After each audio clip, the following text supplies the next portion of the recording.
PR Sreekumar എന്ന് പറയുമ്പോൾ നിങ്ങൾ എത്ര പേർക്ക് അറിയും എന്ന് എനിക്കറിയില്ല. പക്ഷേ 29ാമത് ഇന്റർനാഷണൽ ഫിലിം ഫെസ്റ്റിവൽ നടന്നുകൊണ്ടിരിക്കുകയാണ്. ആ 29 വർഷവും മുടങ്ങാതെ ഫിലിം ഫെസ്റ്റിവലിന് വരികയും സിനിമകൾ കാണുകയും അതിൽ നിന്ന് ഒരുപാട് കാര്യങ്ങൾ പഠിക്കുകയും ചെയ്യുന്ന ഒരു മനുഷ്യനാണ് ഇന്ന് നമ്മുടെ കൂടെ ടോക്ക് വിത്ത് ദ സ്റ്റാർസ് എന്ന് പറയുന്ന നമ്മുടെ ആൻഡപ്പൻ ടോക്കീസിലെ പുതിയ പ്ലേലിസ്റ്റിലേക്ക് ആദ്യമായിട്ട് ഗസ്റ്റ് ആയിട്ട് വരുന്നത്. So welcome to our show and this is RJ Andappan. You are listening to Andappan talkies. And നമ്മുടെ വീഡിയോസ് ഒക്കെ ഇഷ്ടപ്പെടുകയാണെന്നുണ്ടെങ്കിൽ ചാനൽ ഒന്ന് സബ്സ്ക്രൈബ് ചെയ്യുന്ന കാര്യവും മറക്കരുതെന്ന് ഓർമ്മിപ്പിച്ചുകൊണ്ട് നമ്മൾ ഇന്നത്തെ എപ്പിസോഡിലേക്ക് പോവാണ്. So welcome. കൊണ്ട് തീ കൊടുത്താലുല്ലാസപുത്തിരി പച്ച പരിഷ്കാരി പച്ച മലയാളി പുരുഷ മുതലാളി മദ്യം. IFFK എന്ന് പറയുന്ന ഫെസ്റ്റിവൽ അറിയുന്ന ഒരാൾക്ക് എനിക്ക് തോന്നുന്നു PR ശ്രീകുമാർ എന്ന് പറയുന്ന ആളെ ഒരിക്കലും ഇൻട്രൊഡ്യൂസ് ചെയ്യേണ്ട ആവശ്യമില്ല എന്ന് തോന്നുന്നു. കാരണം ഒരിക്കലെങ്കിലും വന്നു പോയിട്ടുണ്ടെങ്കിൽ സാറിനെ കണ്ടിട്ടുണ്ട്. ഞാൻ ആക്ച്വലി ഒരു 4 വർഷങ്ങൾക്ക് മുമ്പാണ് സത്യം പറഞ്ഞു കഴിഞ്ഞാൽ വന്ന് തുടങ്ങുന്നത് കേട്ടോ. മുമ്പൊന്നും ഇതിനോട് അത്ര അങ്ങോട്ട് താല്പര്യം ഉണ്ടായിരുന്നില്ല. മീഡിയയിലേക്ക് തിരിഞ്ഞതിന് ശേഷമാണ് ഇതിലേക്ക് ഒന്ന് വന്നു തുടങ്ങുന്നത്. പിന്നെ ഒരു 2 വർഷമായിട്ടേ ഉള്ളൂ ഞാൻ സിനിമകൾ കാണാൻ തുടങ്ങിയിട്ട്. അല്ലെങ്കിൽ ചുമ്മാ വരവും അവിടുത്തെ ബാക്കി കാര്യങ്ങളും ഒക്കെയായിരുന്നു എൻ്റെ മെയിൻ പരിപാടി. അപ്പോൾ ഞാൻ പറഞ്ഞു വന്നത് എന്താണെന്ന് വെച്ച് കഴിഞ്ഞാൽ ഏകദേശം എൻ്റെ അത്ര പ്രായമുണ്ട് IFFKക്ക്. അതോടൊപ്പം തന്നെ ഉണ്ട് സാറിന് IFFK എന്ന് പറയുമ്പോൾ അതിൻ്റെ എക്സ്പീരിയൻസും അതിൻ്റെ കൂടെയുള്ള ഒരു യാത്ര സാറിനുണ്ട്. എങ്ങനെയാണ് ഈ 29 വർഷവും നിർത്താതെ ഇങ്ങനെ വരാൻ പറ്റുന്നത്? അത് സിനിമയോടുള്ളൊരു കുട്ടിക്കാലമുള്ളൊരു താല്പര്യമാണ്. ആ താല്പര്യം ഞാനിവിടെ എറണാകുളമാണ് എൻ്റെ സ്വന്തം സ്ഥലം. അച്ഛനോടെ ജോലിയുടെ ഭാഗമായിട്ട് തിരുവനന്തപുരത്ത് വന്നു, തിരുവനന്തപുരത്ത് വീട് വെച്ചു. അപ്പോൾ അങ്ങനെ എനിക്ക് ഒരു 4 വയസ്സുള്ള കാലഘട്ടം പോലെ തിരുവനന്തപുരത്താണ്. അപ്പം അച്ഛൻ എല്ലാ മാസവും മിനിമം ഒരു സിനിമയൊക്കെ കാണും, പോയി കാണും. അച്ഛനും അമ്മയും എനിക്കൊരു സിസ്റ്ററാണ്. ഞങ്ങൾ 4 പേരും കൂടി കാണാം. അന്ന് മുതലേ ഈ സിനിമയോടുള്ളൊരു താല്പര്യം കുട്ടിക്കാലം പോലെ ഉണ്ട്. അന്നത്തെ സത്യനും പ്രേം നസീറും മധുവും അവരൊക്കെ ഇഷ്ടനായകന്മാരാണ്. ഇഷ്ടനായെന്ന് പറഞ്ഞാൽ അന്ന് സിനിമ കാണുന്നു. പക്ഷെ പിന്നീട് ഇവരുടെ ഗുണഗണങ്ങളൊക്കെ അറിയാൻ തുടങ്ങിയത് പിന്നെ നാളുകൾക്ക് ശേഷം. സത്യൻ്റെ ഒരു പ്രാധാന്യവും അങ്ങനെയുള്ള കുറേ കാര്യങ്ങളൊക്കെ പിന്നീടാണ്. അന്ന് നമുക്കൊരു എല്ലാ മാസവും വീട്ടിൽ നിന്ന് പോയി ഒന്ന് ഒരു എൻജോയ്മെന്റ്. ചിലപ്പം സിനിമ കാണുന്നതിന് മുമ്പായിട്ട് ചിലപ്പം ശംഖുവും ബീച്ചിലൊക്കെ കൊണ്ട് കാണിക്കും, അല്ലെങ്കിൽ മ്യൂസിയത്ത് കുറച്ച് ആനിമൽസിനെ കാണിച്ചിട്ടായിരിക്കും എല്ലാവരും കൂടെ പുറത്തൊക്കെ പോയുള്ള ഒരു ആഘോഷമൊക്കെയാണ്. അപ്പോൾ അത് സന്തോഷമുള്ളൊരു കാര്യമായിരുന്നു. അതിൻ്റെ കൂട്ടത്തിൽ സിനിമയും കൂടി ഒരു ആഡഡ് അട്രാക്ഷനായിട്ട് എല്ലാ ദിവസവും എല്ലാ മാസവും വിൽക്കുമായിരുന്നു. അപ്പോൾ അതുകൊണ്ട് ആ കുട്ടിക്കാലം മുതൽ തന്നെ അതാണ് അതിൻ്റെ ഒരു തുടക്കം എന്ന് പറയുന്നത്. താല്പര്യമുണ്ട്. അതിന് അച്ഛനോട് തന്നെയാണ് നന്ദി പറയേണ്ടത്. എനിക്കൊരു സിനിമ ഭ്രാന്ത് ഉണ്ടാക്കി. പക്ഷെ ഞാൻ സാറിൻ്റെ ഒരു ഇന്റർവ്യൂവിൽ കണ്ടിട്ടുണ്ട്, പലരും സാറിനെ ഒരു സിനിമാ ഭ്രാന്തൻ എന്നൊക്കെ വിളിക്കാറുണ്ടെന്നുള്ളത്. അത് സ്വാഭാവികമാണ്. കാരണം എനിക്ക് തോന്നുന്നു 29 വർഷത്തോളം ഈ പറയുന്ന പോലെ ഫിലിം ഫെസ്റ്റിവൽ ഇങ്ങനെ കണ്ടിന്യൂസ്. കാരണം ഞാൻ ഫിലിം ഫെസ്റ്റിവലിന് എടുത്ത് പറയാൻ കാരണം എനിക്ക് തോന്നുന്നു ഇത്രയും അടുപ്പിച്ച് ഇപ്പം ഞാൻ 4 വർഷമായി വരണുള്ളൂ. പക്ഷേ ഞാനും ഇപ്പോൾ ഈ 2 വർഷമായിട്ടുള്ളൂ സിനിമകൾ കണ്ടു തുടങ്ങിയത്. സാറിന് ഫസ്റ്റ് അതായത് നമ്മുടെ കോഴിക്കോട് നടന്ന സമയം മുതലുള്ള ഒരുപാട് ഓർമ്മകൾ പറയാനുണ്ടാവുമെന്ന് എനിക്കറിയാം. ഇപ്പോൾ ഉള്ള ഒരു ഫിലിം ഫെസ്റ്റിവലും ആ കാലത്തുള്ള ഫിലിം ഫെസ്റ്റിവലും തമ്മിൽ നല്ല വ്യത്യാസങ്ങളുണ്ടാവും. അതിൻ്റെ ഒരു എക്സ്പീരിയൻസ് എന്തെങ്കിലും? അന്ന് പ്രധാനപ്പെട്ടതെന്ന് പറഞ്ഞാൽ ആൾക്കൂട്ടം, ജനപങ്കാളിത്തമാണ്. ഇപ്പം ജനപങ്കാളിത്തത്തിനേക്കാളും ഞാൻ പറയുന്നത് ആൾക്കൂട്ടം എന്നാണ്. ഓക്കെ. ഇപ്പം താങ്കൾ തന്നെ പറഞ്ഞില്ലേ, ഒരു 5-6 മേളകളിൽ പങ്കെടുത്തിട്ടുണ്ടെങ്കിലും ഫിലിം കണ്ടു തുടങ്ങി 2 വർഷമായുള്ളൂ. ഇതുപോലെ ആ ടാഗോർ തിയേറ്ററിലും കലാഭവൻ തിയേറ്ററിലും അല്ലെങ്കിൽ കൈരളി തിയേറ്ററിലൊക്കെ ഈ തിരക്കിൻ്റെ ഇടയിൽ വന്ന് അവിടെയുള്ള ആൾക്കാരുമായിട്ടൊക്കെ ഇടപെട്ട് പരിചയപ്പെടുന്ന ഒരു യുവജനങ്ങളുടെ ഒരു കൂട്ടായ്മ ഇപ്പോഴുണ്ട്. അപ്പോൾ അവരെല്ലാവരും സിനിമ ആസ്വാദകരല്ല. പക്ഷേ ഈ സിനിമയുടെ പിന്നാമ്പറങ്ങളിലുള്ള കാര്യങ്ങളിൽ പഠിക്കാനും സിനിമ സംബന്ധമായുള്ള ആൾക്കാരുമായിട്ട് പരിചയപ്പെടാനും ഒക്കെ ഉള്ളൊരു അവസരമായിട്ട് അവർ ഉപയോഗിക്കുന്നു. മാത്രമല്ല ഇതിൽ തന്നെ ചെറുപ്പക്കാർ വന്ന് സിനിമകൾ ഇഷ്ടപ്പെട്ട ചെറുപ്പക്കാർ സിനിമ കാണുമ്പോൾ ആ ഒരു കൂട്ടായ്മയിൽ നിന്ന് പുതിയ നല്ല ചിത്രങ്ങൾ ഇപ്പം ഈ അടുത്ത കാലത്ത് നമ്മൾ നോക്കാൻ കഴിഞ്ഞ 10-15 വർഷത്തിനിടയിൽ ഈ വലിയ സീനിയർ ഡയറക്ടേഴ്സിനേക്കാൾ കൂടുതൽ ഫിലിം ഫീൽഡിൽ ഇപ്പം നിൽക്കുന്നത് ചെറുപ്പക്കാരുടെ കൂട്ടം.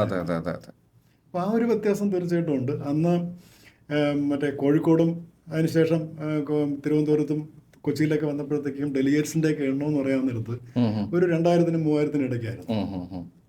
ഓക്കെ. ഇപ്പോ അതെ അതെ അതെ അതെ ഭയങ്കര വ്യത്യാസം വന്നിട്ടുണ്ട്. അതെ വ്യത്യാസമുണ്ട്.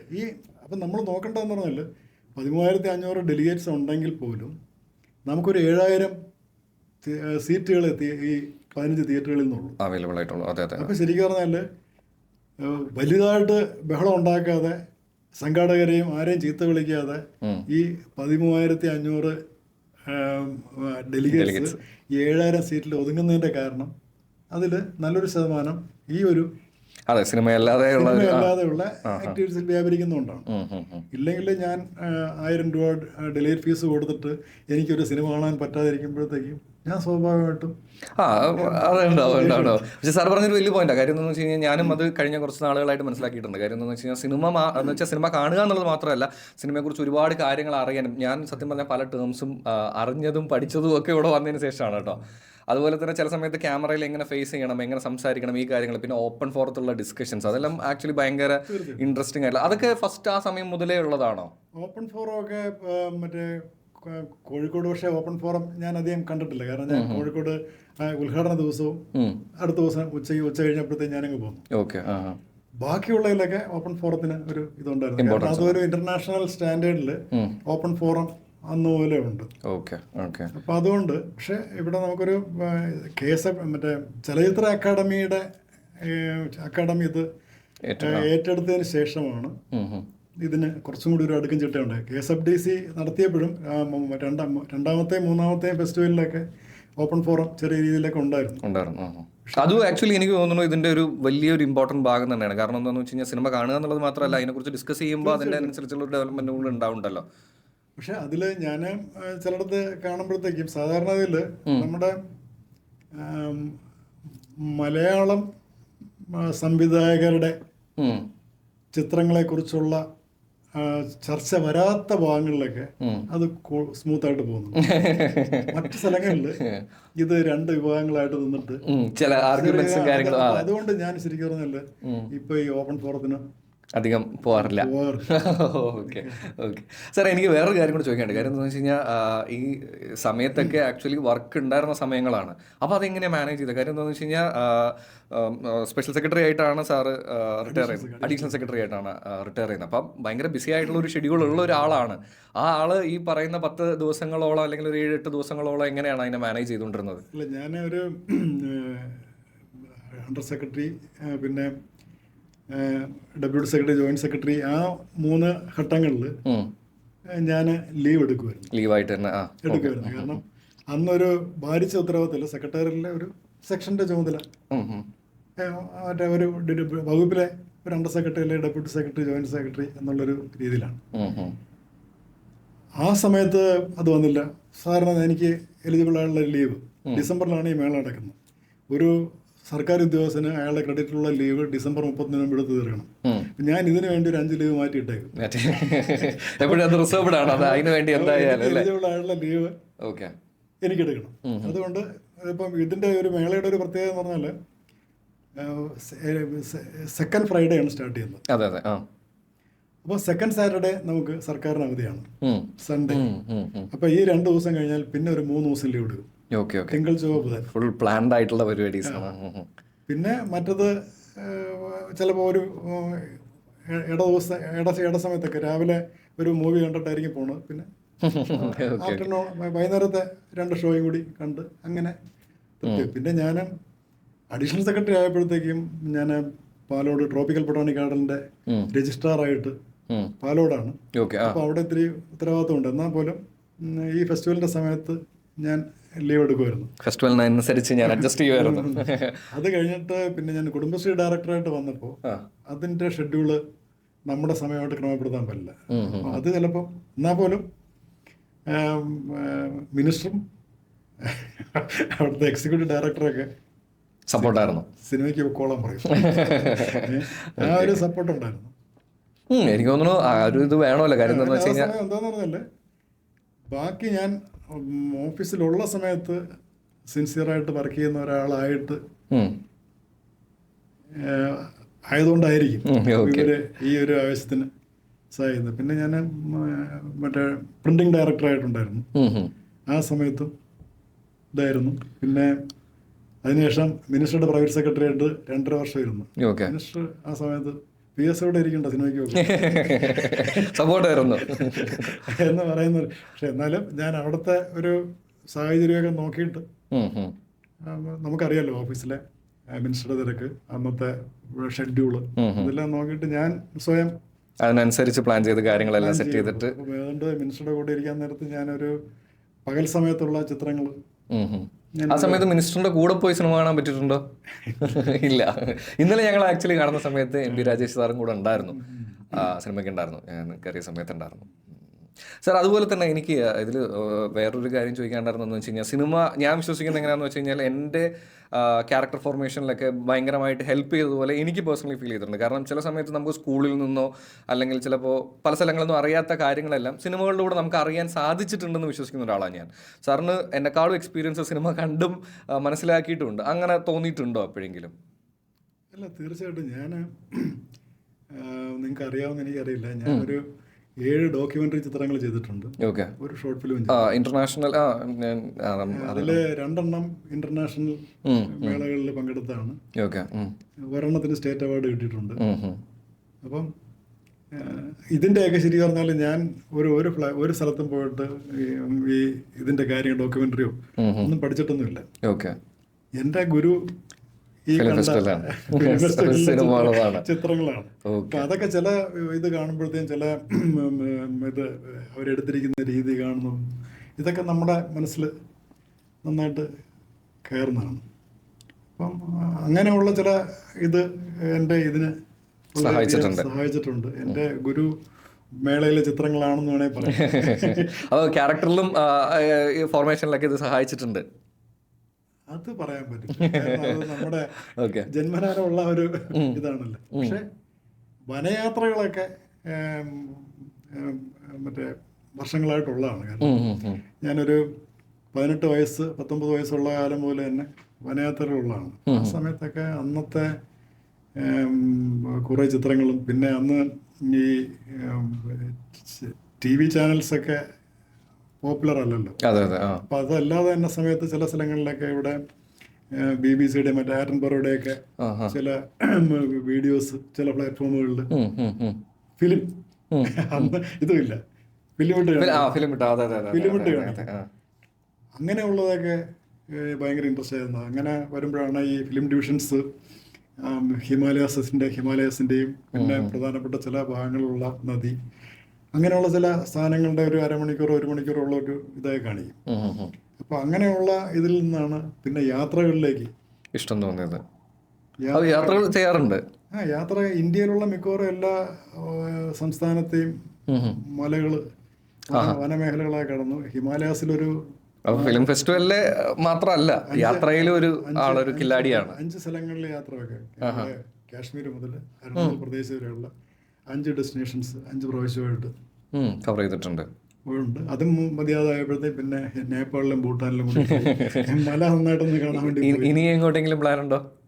ഇനി പോകണം. ഞാൻ അപ്പോഴത്തേക്കും അത് കഴിയാൻ നേരത്ത് പിന്നെ ഈ കുട്ടികളുടെ കല്യാണം, പിന്നെ കല്യാണം കഴിയുമ്പോഴത്തേക്കും ഒന്ന് ഫ്രീ ആയി നമുക്ക് യാത്ര ചെയ്യുമ്പോഴത്തേക്കും ചിലപ്പോൾ അടുത്ത കുട്ടിയുടെ ഡെലിവറിയുടെ സമയത്ത് വീട്ടുകാർ പറയും, അയ്യോ മോളുടെ ഇതാണ്, ആ സമയത്ത് പോകല്ലേ, ഇവിടെ വേണം.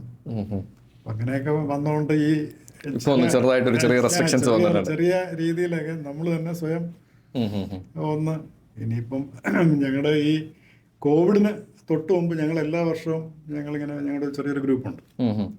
ആ ഗ്രൂപ്പ് സിനിമ ഗ്രൂപ്പാണോ? സിനിമയും കാണും. നമ്മുടെ ഗ്രൂപ്പ് എന്ന് പറയുന്നത് എല്ലാവർക്കും ഈ വനയാത്രകളും സിനിമയും ഒക്കെ മൊത്തത്തിൽ താല്പര്യം.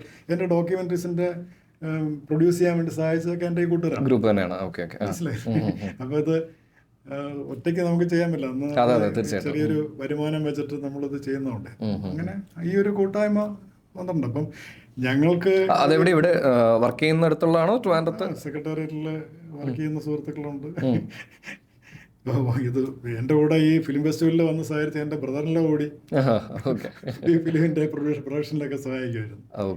അങ്ങനെ ഒരു ഇതുണ്ട്. അപ്പം ഞാൻ ആലോചിക്കുന്നത് ഇങ്ങനെ വരുമ്പോഴത്തെ ഇപ്പോഴത്തെ ഈ കൂടിയ ഇപ്പം നമ്മുടെ ഇവിടെ ടാഗോർ തിയേറ്ററിലോ അല്ലെങ്കിൽ കൈരളിയിലെ കാണുന്ന വലിയ ചെറുപ്പക്കാരുടെ ഒരു കൂട്ടം ഉണ്ടല്ലോ, ആ കൂട്ടം ശരിക്കും പറഞ്ഞാൽ ഭാവിയിൽ നല്ലൊരു ചിത്രത്തിനുള്ളൊരു സ്റ്റാർട്ട് പോലത്തെ ഒരു സംഭവം. ചാട്ട് ഒരുക്കുകയാണ് അവര്. അതിന്റെ ഒരു തുടക്കമിടുന്നവരാണ്. സംഭവിച്ചുകൂടായില്ല. കാര്യം എന്ന് പറഞ്ഞാൽ ഇപ്പം നമ്മൾ നോക്കാമല്ലോ, നമ്മൾ പണ്ട് സ്ഥിരമായിട്ട് ഒരു ഭരതന്റെയും പത്മരാജന്റെയും കാലത്തിന് തൊട്ട് മുമ്പ് ശശികുമാർ, IV ശശി, അങ്ങനെ ഒരു സ്ഥിരം സംവിധായകരുണ്ട്. അപ്പൊ ആ സംവിധായകരുടെ ചിത്രങ്ങളാണ് പിന്നെ ഈ ചെറുപ്പക്കാരുടെ വരുന്നില്ല. ആ കൂട്ടത്തിലൊക്കെ വളരെ ഒറ്റപ്പെട്ടവരായിരുന്നു പത്മരാജനും ഭരതനും, അതുപോലെ പവിത്രൻ, അതുപോലുള്ള ആൾക്കാരൊക്കെ. ഇപ്പൊ നമ്മൾ നോക്കിക്കോളൂ, ഒരു കഴിഞ്ഞൊരു 10-15 വർഷമായിട്ട് പുതിയ ആൾക്കാർ ഒത്തിരി പേര് വരുന്നുണ്ട്. പിന്നെ എനിക്ക് തോന്നുന്നു ഇപ്പോൾ കാലഘട്ടത്തിൻ്റെതായിട്ടുള്ള ഡെവലപ്മെന്റ്സ് ഭയങ്കര മാറിയത് കൊണ്ട് തന്നെ സിനിമ ഉണ്ടാക്കുക എന്ന് പറയുന്നത് എനിക്ക് തോന്നുന്നു അന്ന് എത്ര ഫേസ് ചെയ്തോ അതിൻ്റെ അത്ര കഷ്ടപ്പാടുകളില്ല. അപ്പോൾ ഒരു ടീം ഉണ്ടെങ്കിൽ, അല്ലെങ്കിൽ അവർക്ക് ചെയ്യാൻ താല്പര്യം ഉണ്ടെങ്കിൽ, ഇന്നും മറ്റേ ഒരു പരസ്യം തന്നെ ഉണ്ട്, ഒരു ഫോൺ ഉണ്ടെങ്കിൽ നമുക്ക് ഒരു സിനിമ എടുക്കാം എന്നുള്ളതാണ്. അപ്പോൾ അത് ഒരു നല്ലൊരു കാര്യമാണ്. പിന്നെ സാർ, എനിക്ക് ഇത്രയും, അതായത് 29 തവണയും ഇതിൻ്റെ ഇടയിൽ എവിടെയെങ്കിലും മിസ്സായി പോയിട്ടുണ്ടോ? ഇല്ല, ഒന്നുപോലും മിസ്സാക്കിയിട്ടില്ല. അടിപൊളി. അതിനിപ്പോൾ എനിക്ക് തോന്നുന്നു ഒരു റെക്കോർഡായിട്ട് എടുക്കാൻ പറ്റുന്ന ഒരു സംഭവമാണോ? വേറെ അധികം വേറെ സാധനമൊന്നും ഞാൻ കണ്ടിട്ടില്ല അങ്ങനെ. അല്ല, റെക്കോർഡായിട്ട് എടുക്കാൻ പറ്റുന്ന വേറെ ആരും തന്നെ ഇത്രയും തുടർച്ചയായിട്ട് വന്നതായിട്ട് ഇതുവരെ പറഞ്ഞിട്ടില്ല. ഞാനും അതിന്റെ 10 വർഷം കൊണ്ട് ഒരു ചെറുപ്പക്കാരനാണ് പുള്ളി. ആണ്ട് 15-16 മേള പങ്കെടുത്തെന്നും പറഞ്ഞിട്ട് പുള്ളിയുടെയും ഒരു ചെറിയൊരു റൈറ്റപ്പ് നമ്മുടെ ഫെസ്റ്റിവൽ ബുക്കിലുണ്ടായിരുന്നു. ഞാനത് സന്തോഷമാണ്. കാര്യം എന്ന് പറഞ്ഞാൽ എന്നെ പോലെ ഒരാളും കൂടെ കുറച്ച് ആൾക്കാരുണ്ടല്ലോ എന്നുള്ളൊരു സന്തോഷം തീർച്ചയായിട്ടും അത് കാണുമ്പോൾ ഉണ്ടാവും. ഇപ്പോ എൻ്റെ ഈ സിനിമയും വനയാത്രയുടെയും കൂട്ടുകാരന്മാരൊക്കെ ഇരുന്നൊരു കണക്കെടുത്തിട്ടാണ് ഇപ്പോഴത്തെ ഒരു അടുത്ത വർഷം ആകുമ്പോഴത്തേക്ക് മിക്കവാറും 1000 IFFKയിൽ മാത്രം 1000 ചിത്രങ്ങൾ കണ്ടു തീർത്ത ആളാവും, കാണുന്ന ഇതാവും. പക്ഷെ ഞാൻ അടുത്ത ചോദ്യമായിരുന്നു എൻ്റെ ആ സംഭവം. അതെന്താ പറഞ്ഞല്ലേ, അത് ഞാൻ അവരുടെ അടുത്ത് ഞാൻ 1978 മുതൽ ഞാൻ ഒരു ഡയറി എഴുതുന്നത്. ഞാൻ ഇന്നലെ ശ്രദ്ധിച്ചു. ഞാൻ ഇന്നലെ നമ്മൾ കണ്ട് സംസാരിച്ച സമയത്ത് ആ നമ്പർ എഴുതി അതിന്റെ ടൈമിംഗ് ഒക്കെ വെച്ചിട്ടുണ്ടായിരുന്നല്ലോ. അപ്പൊ അതെന്റെ ഒരു ചോദ്യവും കൂടെ ആയിരുന്നു. ഡയറി എഴുതുന്ന ഒരു സ്വഭാവമുണ്ട്.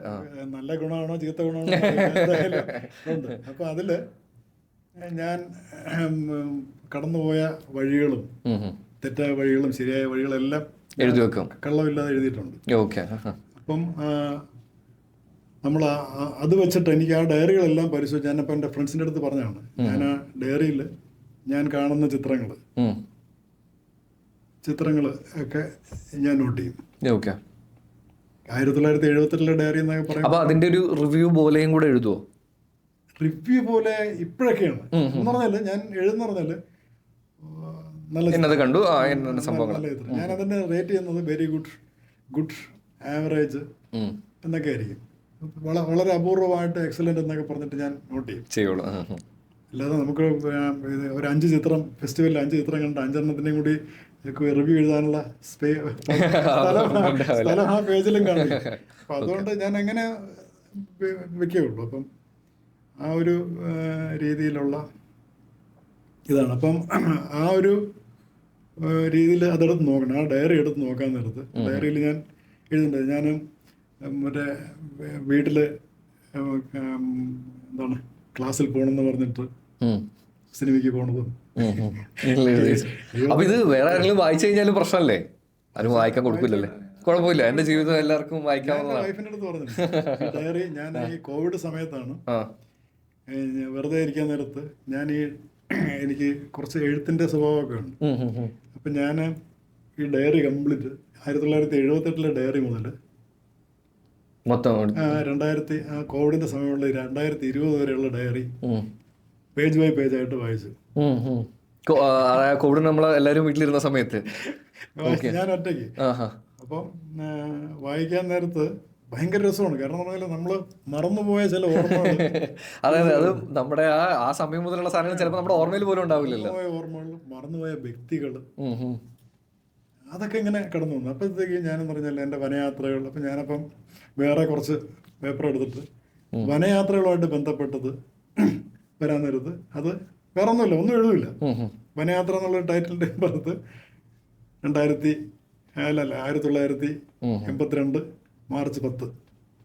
അപ്പോൾ എനിക്ക് എന്തെങ്കിലും റെഫറൻസ് വേണമെങ്കിൽ ഞാൻ ഡയറി എടുത്ത് എടുത്താൽ മതി. അത് കൊള്ളാൻ കേട്ടോ കാര്യം. അങ്ങനെയുള്ള കുറേ കാര്യങ്ങൾ.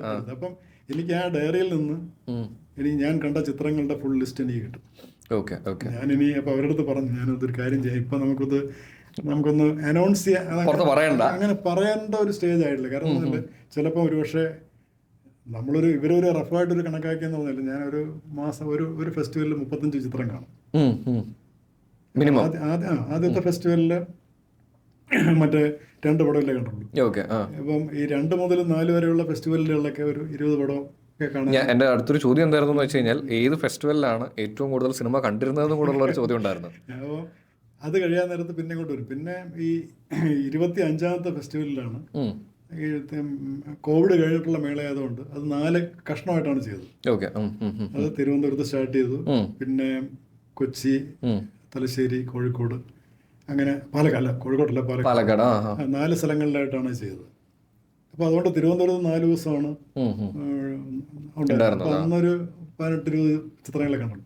ഇത് വെച്ചൊക്കെ നോക്കാൻ നേരത്ത് ഞാനൊരു റഫായിട്ടൊരു കണക്ക് ഒന്ന് നോക്കിയപ്പോഴത്തേക്കാണ് ഒരു 950 അടുപ്പിച്ച് കഴിഞ്ഞു വരും. അപ്പം അപ്പോഴവർ പറഞ്ഞു, അപ്പം എനിക്ക് ദീപികയിൽ അത് എഴുതിയ കുട്ടി പറഞ്ഞു 1000 ഒന്ന് എഴുതട്ടെ, 1000 തേച്ചെന്ന് പറഞ്ഞു. കള്ളം എഴുതണം വരുന്നത്. അത് 1000ന്റെ ഏത് വർഷമാണ് വരുന്നത്, അടുത്ത വർഷമാണ്, അടുത്ത വർഷം എഴുതിക്കും. അതിന്റെ അടുത്ത വർഷം ആവുള്ളൂങ്കിൽ അപ്പോഴും മതി. നിങ്ങൾക്ക് വേണമെങ്കിൽ എന്നിട്ടാണ് ഞാൻ അവരടുത്ത് പറഞ്ഞത്, നിങ്ങൾക്ക് വേണമെങ്കിൽ ഇത്രത്തോളം ചിത്രങ്ങളാണ് ഇത്രത്തോളം എന്ന് പറഞ്ഞാൽ മതി. കാരണം എക്സാക്റ്റ് ആയിട്ട് പറയാൻ എനിക്ക് ഡയറി വെരിഫൈ ചെയ്ത് ഞാനിനി ഈ മേള കഴിഞ്ഞിട്ട് അന്ന് മുതൽ കമ്പ്യൂട്ടറിൽ അടിച്ച് കയറ്റാൻ പോവാണ്. Okay okay okay. അല്ല, അത് ഭയങ്കര ഒരു കാര്യം എന്താണെന്ന് വെച്ച് കഴിഞ്ഞാൽ, സാറ് ഈ നമ്മൾ പണ്ട് ആൾക്കാരുണ്ടല്ലോ, ഇപ്പോൾ ആൾക്കാർ ഓരോ സംഭവങ്ങളെ കുറിച്ച് ഇങ്ങനെ നോട്ട് ചെയ്ത് വെച്ചിട്ട് അത് പിന്നീട് നോക്കുമ്പോൾ ഒരു ഗാലറി പോലെ തന്നെ നമുക്ക് ഓർക്കാനും അതുപോലെ തന്നെ ചിന്തിക്കാനും ഒക്കെ ഒരുപാട് സംഭവങ്ങളുണ്ടാവും. അതുകൊണ്ട് ഞാനിത് കുറെ ഇതാക്കി വെച്ചിട്ടുണ്ട്. അപ്പം എൻ്റെ വനയാത്രകള്, പരിസ്ഥിതി അപ്പൊ ഇത് ആക്ച്വലി ഒരു റെക്കോർഡ് തന്നെയാണ് സാർ. സെക്രട്ടേറിയറ്റിലെ കുറെ ആക്ടിവിറ്റീസ്, അതല്ലാതെ മറ്റെൻ്റെ അതർ കരിക്കുലർ ആക്ടിവിറ്റീസ്. ആദ്യമായിട്ട് ക്യാമറ മേടിച്ചത് ഫോട്ടോഗ്രാഫറാണ്. എൻ്റെ ഡോക്യുമെന്ററീസിന്റെ ആദ്യത്തെ 3 ഡോക്യുമെന്ററിയുടെ വീഡിയോഗ്രാഫർ ഞാൻ തന്നെയായിരുന്നു. ഓക്കെ.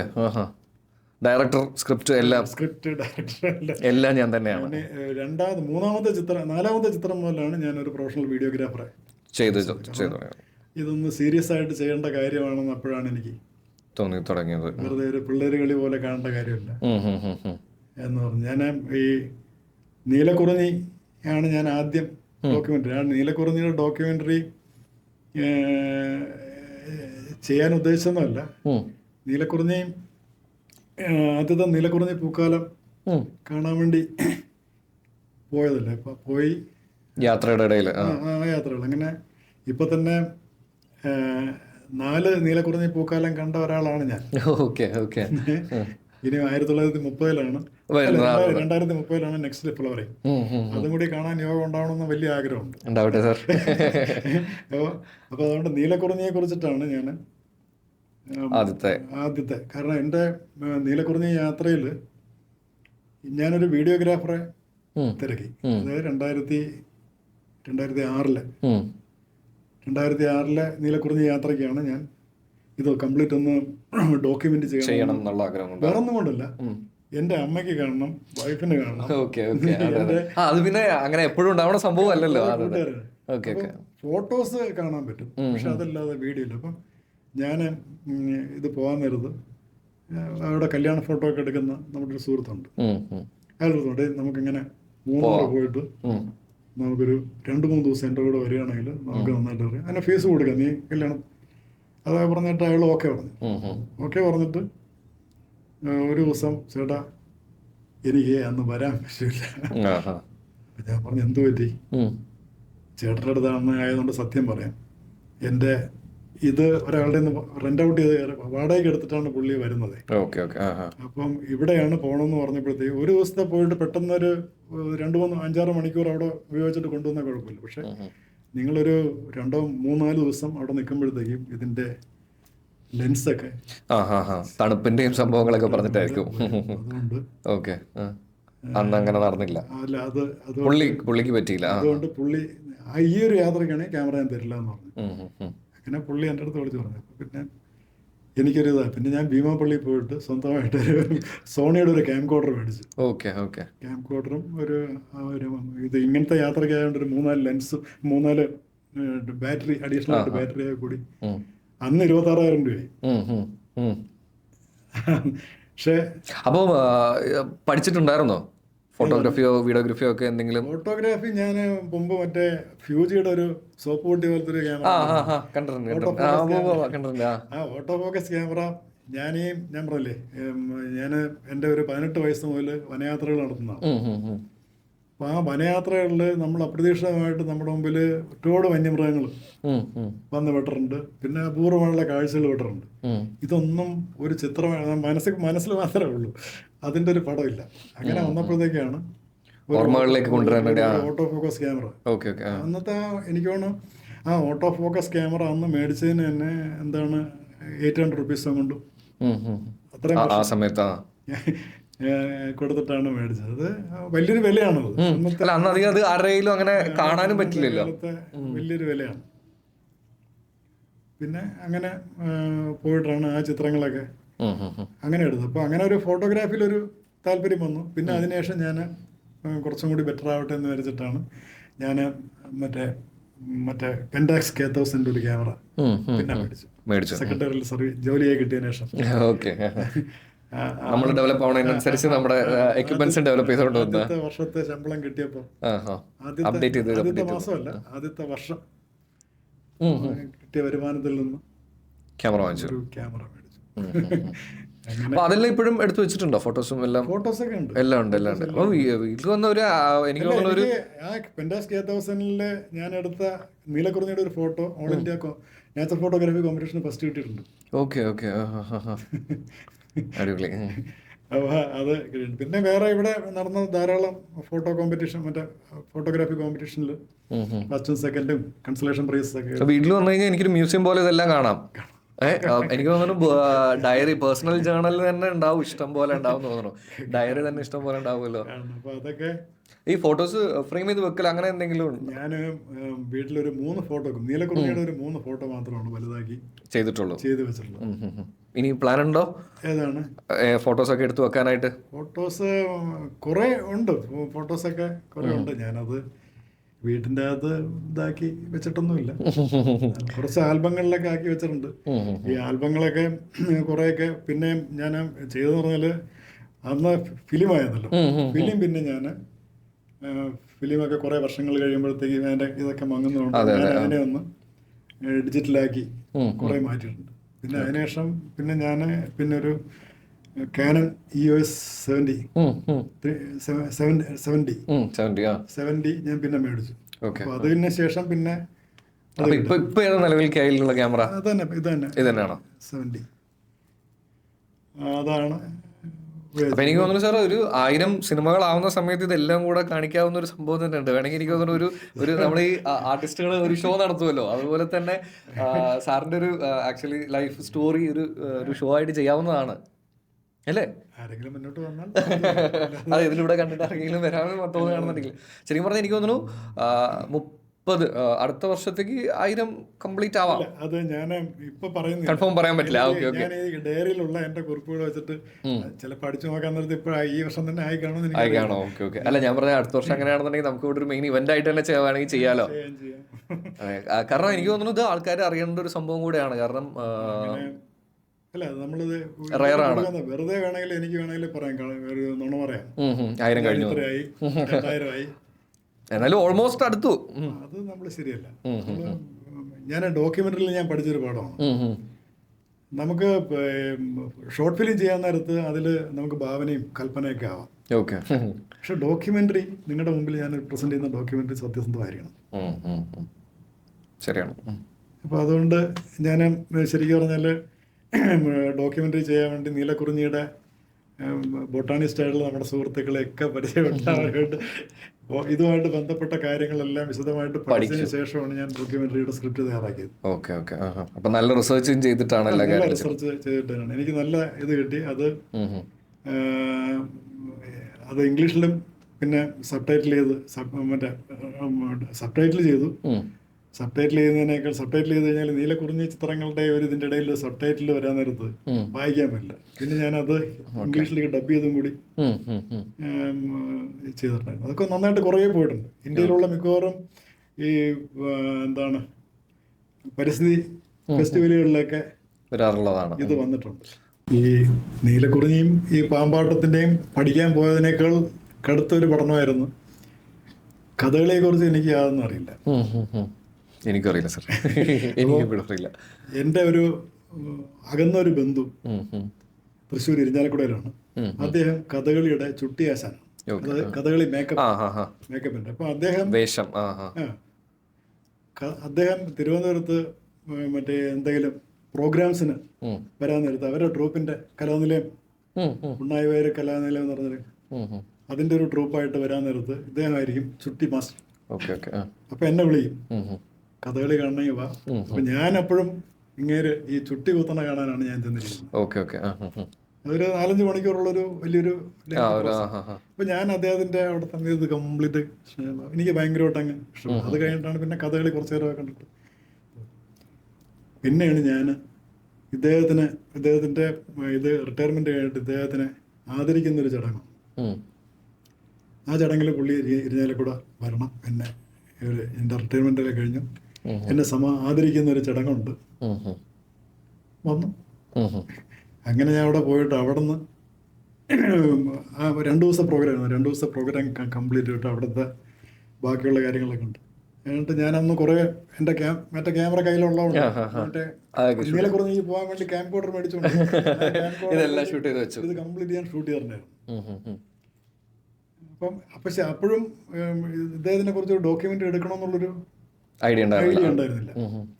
ഞങ്ങളവിടെ ഈ ഇദ്ദേഹത്തിന്റെ ആദരിക്കൽ ചടങ്ങിന് പോയപ്പോഴത്തേക്ക് അവിടെ ചെന്നപ്പോഴത്തേക്ക് അതിന്റെ ബ്രോഷറെ കണ്ടപ്പോഴത്തേക്കും കേരളത്തിലെ പ്രമുഖരായ കഥകളി കലാകാരന്മാർ അവിടെ വരുന്നു ഇങ്ങനെ ആദരിക്കാൻ വേണ്ടി വരുന്നുണ്ട്. കലാമണ്ഡലം ഗോപി, ധാരാളം പേര്. അപ്പൊ ഞാൻ എൻ്റെ ഒരു കസിൻ ബ്രദറുണ്ട്, അതിനടുത്ത് നമുക്കിത് കംപ്ലീറ്റ് എടുക്കാം. സ്ക്രിപ്റ്റ് ഒന്നും ആയിട്ടില്ല, ഒന്നും ആയിട്ടില്ല, നമുക്ക് ഇത് ഇങ്ങനെ വെച്ചിട്ട് എന്തെങ്കിലും ഒരെണ്ണം നമുക്ക് ചെയ്യണം. സ്പോണ്ടേനിയസ് ആയിട്ടുള്ള ഒരു പരിപാടിയാണ്. അതുകൊണ്ട് ഒരു ആരുടെയും ടോക്ക് നമ്മൾ കട്ട് ചെയ്യണ്ട, കംപ്ലീറ്റ് എടുക്കാം. അപ്പോഴത്തേക്കും ഞാൻ കൊണ്ടുപോയ കാസറ്റ്സ് കുറച്ചല്ലേ ഉണ്ട്, പ്ലാൻഡ് ആയിരുന്നില്ല. മറ്റേ മിനി ഡി വി കാസറ്റ്സ് ആണ്. അത് പിന്നെ തൃശ്ശൂർ ചെന്നിട്ട് മേടിച്ചു, 5-6 മേടിച്ചു. അങ്ങനെയൊക്കെ മേടിച്ചിട്ട് അത് കംപ്ലീറ്റ് ഷൂട്ട് ചെയ്തപ്പോഴത്തേക്കും ഇവരൊക്കെ പറഞ്ഞു കേട്ടപ്പോഴത്തേക്കും കുറെ കഥകളിയെ കുറിച്ചുള്ളൊരു വലിയൊരു പിന്നെ ഇവിടെ വന്നിട്ട് പിന്നെ പണിയെന്ന് പറഞ്ഞിട്ട് കഥകളിയുടെ കിട്ടാവുന്ന ബുക്സ് എല്ലാം വായിച്ച് പഠിച്ചു. കംപ്ലീറ്റ് പഠിച്ച് എനിക്ക് സ്ക്രിപ്റ്റ് തയ്യാറാക്കാൻ വേണ്ടി. അത് കഴിഞ്ഞിട്ട് പിന്നെ ചുട്ടിയായിട്ട് ബന്ധപ്പെട്ട കുറെ കാര്യങ്ങൾ ആശാനുമായിട്ട് തന്നെ. കഥകളി അറിയാം നല്ലോണം, കഥകളി ആടാൻ അറിഞ്ഞു, ബാക്കി കാര്യങ്ങളെല്ലാം പറഞ്ഞു തരാൻ അറിയാം. അപ്പോൾ അതും കൂടി പഠിച്ചിട്ട് അതിന് ഞാൻ നമ്മുടെ ഈ കഥകളി ആശാന്റെ പേര് പരമേശ്വരൻ എന്നാണ്. അപ്പം ചുട്ടി, അപ്പൊ പരമേശ്വര വിജയം ചുട്ടിക്കഥ എന്ന് പറഞ്ഞിട്ടാണ് ഞാൻ ഡോക്യുമെന്ററി ടൈറ്റിൽ ഇട്ടത്. കാരണം ഞാനത് പഠിച്ചു വന്നപ്പോഴത്തേക്കും ഈ കഥകളിയുടെ ആട്ടക്കഥകളുടെയൊക്കെ പേര് ദുര്യോധനവധം, അല്ലെങ്കിൽ സുഭദ്ര വിജയം, അങ്ങനെയൊക്കെ ഉള്ളൊരു ഇതാണ്. അപ്പൊ അതുകൊണ്ടാണ് ഞാൻ പരമേശ്വര വിജയം ചുട്ടിക്കഥ. ആ ഒരു കണക്ഷൻ പോലെ അല്ലേ, ആട്ടക്കഥയ്ക്ക് വരാൻ ചുട്ടിക്കഥ അങ്ങനെ വെച്ചിട്ട് അതിനാണ് എനിക്ക് സ്റ്റേറ്റ് ഗവൺമെന്റിന്റെ അവാർഡ് കിട്ടിയിട്ടുണ്ടായിരുന്നത്. ഏറ്റവും ലാസ്റ്റ് ചെയ്തത് ഏതാ സാർ? ഞാൻ ലാസ്റ്റ് ചെയ്തത് ആറന്മുള എന്ന് പറഞ്ഞ ചിത്രമാണ്. ആറന്മുള വിമാനത്താവളത്തിനെതിരെ ഒരു മൂവ്മെന്റ് അവിടെ നടക്കുന്നുണ്ട്, ടീച്ചറും മറ്റവരൊക്കെ അവിടെ ചെന്ന്. അപ്പൊ അന്ന് ഞാൻ അഡീഷണൽ സെക്രട്ടറിയാണ്, സർവീസിലുണ്ട്. അപ്പം എന്നാലും ഇതൊരു ഞങ്ങളുടെ ഒറ്റോട് ഞങ്ങൾ വർഷങ്ങളായിട്ട് ചെയ്തിരുന്ന പരിസ്ഥിതി പ്രവർത്തനങ്ങളുടെ ഒരു ഇതായിട്ട് ഞങ്ങളുടെ സെക്രട്ടറിയുടെ ഗ്രീൻസും ബാക്കി എല്ലാവർക്കും ഇതിൽ പങ്കെടുക്കണമെന്നുള്ളൊരിതുണ്ട്. അപ്പം അങ്ങനെ ഞാൻ അവിടെ പോയി ഇവരുടെ സമരപന്തലിലുള്ള കുറേ കാര്യങ്ങളെടുത്തു.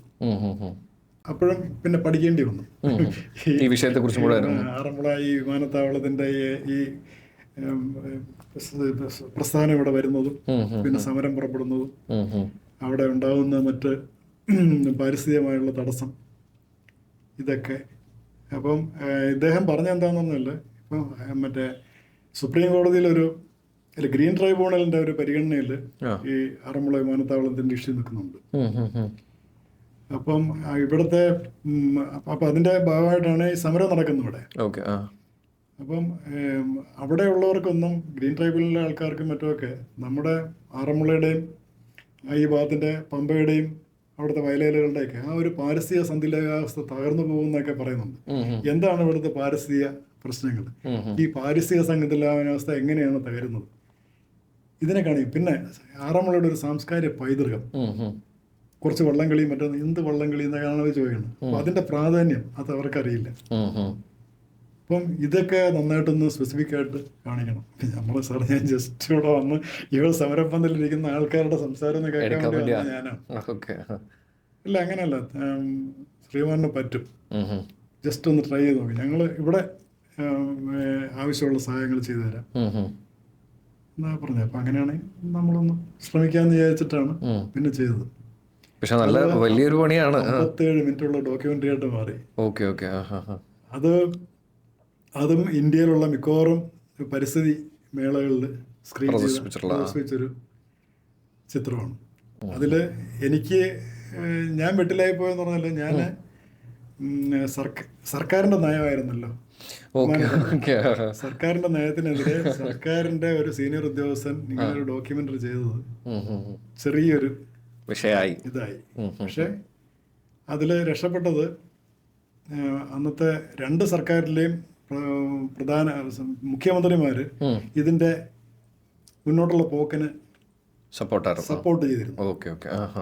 അപ്പോൾ അതുകൊണ്ട് ഞാൻ രക്ഷപ്പെട്ടു.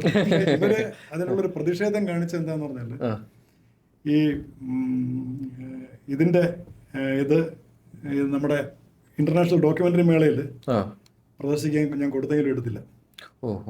അപ്പൊ അവിടെയുള്ള എൻ്റെ സുഹൃത്ത് പറഞ്ഞു ഇതിന്റെ ഒരു ചർച്ച ഇവിടെ നടന്നു, ഇയാള് നമ്മുടെ ഒരു ഉദ്യോഗസ്ഥനായതുകൊണ്ട് തൽക്കാലം എടുക്കണ്ട. അപ്പൊ അവൻ എൻ്റെ അടുത്ത് പറഞ്ഞു അത് വേറെ തലങ്ങളിലോട്ട് പോകുന്നതിന് മുമ്പായിട്ട് ഇവിടെ വെച്ച് തീരുന്നതാണ് നല്ലത്. പിന്നീട് കുഴപ്പമില്ല, എനിക്കിപ്പോ ഇത് ആരെങ്കിലും എവിടെയെങ്കിലും കണ്ട ഇതിപ്പോ ഇവിടെ തന്നെ കാണിക്കണമെന്നില്ലല്ലോ. എനിക്ക് തോന്നുന്നു സാർ ഏറ്റവും കൂടുതൽ വർക്ക് ചെയ്തത് അതിലായിരുന്നോ? അപ്പം ഇല്ലല്ല, വർക്ക് ചെയ്ത് അതിനല്ലേ ഞാൻ പോയിട്ടുണ്ട്. പിന്നെ ആ വർഷം തന്നെ മറ്റേ ഇവരുടെ ഫിലിം ഫെഡറേഷൻ ഓഫ് ഇതുണ്ടല്ലോ, അവരുടെ സയൻസ് ഫെസ്റ്റിവലിൽ ട്രിവാൻഡ്രത്ത് കാണിച്ചു. ഈ ഒരു ഇഷ്യൂ ഉള്ളതുകൊണ്ട് ഞാൻ തിരുവനന്തപുരം, സാധാരണ എൻ്റെ എല്ലാ ഡോക്യുമെന്ററികളും ഞാൻ തിരുവനന്തപുരത്ത് ഏതെങ്കിലും 2 കലാഭവൻ തിയേറ്ററിൽ വെച്ചിട്ട് പിന്നെ എൻ്റെ ഫസ്റ്റ് ഷോ അവിടെ ആയിരുന്നു, ചിലപ്പോൾ BJT ഹാളിലായിരിക്കും, അങ്ങനെ ആയിരുന്നു. അതേപോലെ ഇത് മാത്രമാണ് ഞാൻ ഒരു പബ്ലിക് ഇത് പ്രോഗ്രാമിൽ വെച്ചിട്ട് റിലീസ് ചെയ്യാത്തത്. ഇത് ഈ ഒരു ഇഷ്യൂ ഉള്ളതുകൊണ്ട്. എനിക്ക് ഇതിൻ്റെ ഇടയിൽ ഇത്രയും കഥകളെല്ലാം കേട്ട് കഴിഞ്ഞപ്പോൾ നമ്മൾ സ്കൂളിങ്ങിലൊക്കെ ഉള്ള സമയത്തുള്ള ഒരു കാര്യം കൂടി ചോദിക്കണമെന്നുണ്ടായിരുന്നു. കാര്യം എന്ന് വെച്ച് കഴിഞ്ഞാൽ ഇപ്പോൾ നമ്മളെല്ലാവരും വളർന്നു വരുന്ന സമയത്താണെങ്കിൽ നമുക്കൊക്കെ ഓരോ ആഗ്രഹങ്ങൾ ഉണ്ടാവുമല്ലോ, ഇന്നതാവണം ഇങ്ങനെ ആവണം എന്നൊക്കെ ഉള്ളത്. അപ്പോൾ സാറിന് ശരിക്കും ഈ സിനിമയോടായിരുന്നു അതോ എന്തായിരുന്നു സാറിന് കുഞ്ഞിലെ മുതലുള്ള ആഗ്രഹം? ആരാവണം എന്നായിരുന്നു? അതൊന്ന് അറിയണം എന്നുണ്ട്. അങ്ങനെ ഒന്നുമില്ല, ഞാൻ ഓരോ ഘട്ടത്തിലേക്ക് വന്ന സമയത്താണ്. ഇപ്പം എൻ്റെ അച്ഛൻ വളരെ കറക്റ്റായിട്ട് പറയുമായിരുന്നു,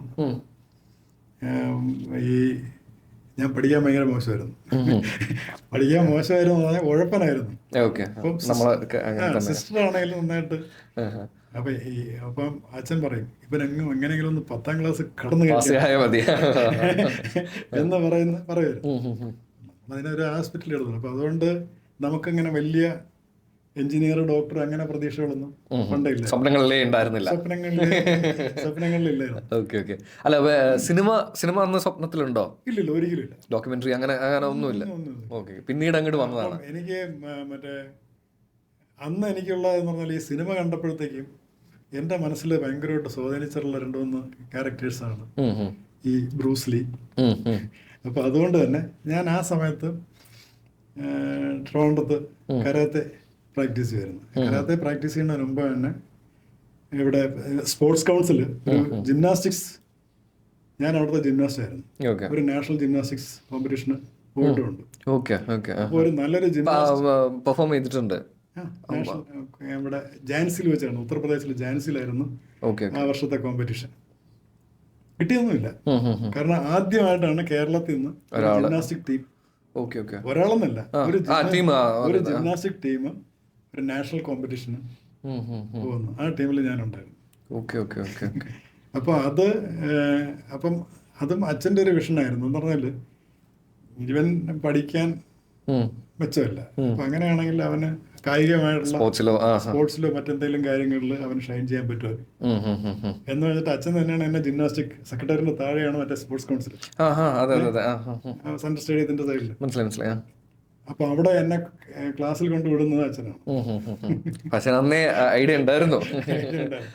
അപ്പോൾ അത് ഇതായി. അത് കഴിഞ്ഞിട്ട് പിന്നെ അത് കഴിഞ്ഞപ്പോഴത്തേക്കും ഓരോ ഭയങ്കര തമാശയാണ്. SLC പാസ്സായത് അച്ഛൻ പറയാം സർട്ടിഫിക്കറ്റ് മേടിച്ചോണ്ട് വന്നിട്ട് നമ്മൾ വിശ്വസിക്കുള്ളൂ. അതേപോലെ തന്നെ ഞാൻ വിശ്വസിക്കില്ല, അല്ലാതെ ഞാൻ വിശ്വസിക്കില്ല. അന്ന് പ്രീ ഡിഗ്രി ആണല്ലോ. അതെ അതെ അതെ. പ്രീ ഡിഗ്രി പാസ്സായെന്ന് പറഞ്ഞപ്പോഴും വിശ്വസിച്ചില്ല. സർട്ടിഫിക്കറ്റ് കണ്ടാലേ വിശ്വസിക്കുള്ളൂ. തോമസ് ലീഗ മറ്റേ ഇത് പറയണ പോലെ ഞാൻ തൊട്ട് കണ്ടാൽ മാത്രമേ വിശ്വസിക്കൂ എന്ന് പറയണ പോലെയാണല്ലേ. അതേപോലെ തന്നെയാണ് ഞാൻ BCom ആയിരുന്നു. BCom ജയിച്ചത് വിശ്വസിച്ചില്ല, ഒട്ടും വിശ്വസിച്ചില്ല. കാരണം അത്ഭുതം പോലെയാണ്. ലാസ്റ്റ് ഒരു എക്സാമിന് എനിക്ക് ചെങ്കണ്ണം കൂടി വന്നു. ചെങ്കണ്ണം എൻ്റെ അടുത്ത സുഹൃത്ത്. നമ്മുടെയൊക്കെ ഒരു ഗുണം എന്ന് പറഞ്ഞാൽ നമ്മൾ ആ സമയത്ത് തന്നെ കരാത്തയും ഈ മറ്റേ ജിംനാസ്റ്റിക്സും ബാക്കിയുള്ള ആക്ടിവിറ്റീസും എല്ലാം നടക്കുന്നതിൻ്റെ ഇടയിൽ നമ്മൾ ഈ പരീക്ഷയ്ക്ക് ഒരു മാസത്തിന് മുമ്പാണ് പഠിക്കേണ്ട പുസ്തകം നോക്കി തുടങ്ങുന്നത്. നമ്മൾ അവസാനത്തെ ആഴ്ചയുള്ളൂ. അങ്ങനെ ഇരിക്കുന്ന സമയത്താണ് ചെങ്കണ്ണം കൂടി വന്നത്. അത് ശരിക്കും ഓഡിറ്റിംഗ് എക്സാം, ഓഡിറ്റിംഗ് എന്നുള്ളൊരു സബ്ജക്റ്റ് ആയിരുന്നു. അപ്പോൾ ബെൻസ് എക്കണോമിക്സ് ആണ്. അപ്പൊ അവൻ ഇതിനെപ്പറ്റി യാതൊന്നും പറഞ്ഞു തരാൻ. അപ്പൊ നമ്മൾ ചെങ്കണ്ണം കൂടി ആയല്ലോ. അപ്പൊ എന്റെ റൂമിൽ ആ മൂലയ്ക്ക് അവനൊരു കസേര ഇട്ട് കൊടുക്കും, ഞാൻ ഇപ്പോഴത്തെ കളരിക്കും, എന്നിട്ട് അവൻ വായിക്കും. അത് വെച്ചിട്ടാണ് അത്ര ദൂരത്തിൽ വായിച്ച് കേട്ട് ആണ് ഈ കരകയറിയത്. അതും സർട്ടിഫിക്കറ്റ് കിട്ടിയപ്പോഴത്തേക്കും അച്ഛൻ ഇങ്ങനെ പറയും, ഇവര് വേറെന്തോ എന്തോ പരിപാടി വേറെ എങ്ങനെയാണോ പാസ്സായത്, ബ്ലാക്ക് മാജിക് എന്തോ ആചാര പ്രവർത്തനങ്ങളൊക്കെ ഉണ്ട് അച്ഛൻ്റെ കൂട്ടുകാരുടെ പറയണത്, ഫ്രണ്ട്സിൻ്റെ അടുത്ത്.